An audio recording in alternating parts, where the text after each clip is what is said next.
Alcuni colleghi consiglieri hanno depositato una proposta di legge per fare un referendum sull'indipendenza del Veneto. Questa legge però ha un problema perché prevede un accordo con Roma che in sostanza ci dovrebbe finanziare un referendum sull'indipendenza, quando Roma ci ha già detto che non vuole che noi facciamo il referendum sull'indipendenza.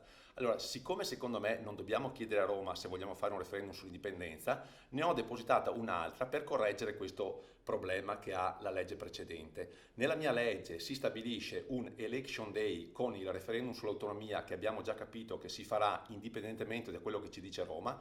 Siccome noi abbiamo già approvato in Consiglio delle mozioni, una delle quali prevede anche la sovranità del Veneto, che è titolare di decidere sul destino del Veneto e quindi anche sulla propria indipendenza, la mia proposta di legge prevede di accorpare autonomia e indipendenza. Con una piccola spesa aggiuntiva finanziamo le schede elettorali per indipendenza e in questo modo abbiamo già una data certa entro l'anno per celebrare questo e quell'altro referendum. Finalmente porteremo i veneti a votare anche sull'indipendenza. Neanche la Corte dei Conti ci potrà dire niente perché il totale del finanziamento va a finanziare quello sull'autonomia che la Corte Costituzionale ci ha garantito di poter fare. Quello sull'indipendenza ci prendiamo la responsabilità noi di farlo lo stesso.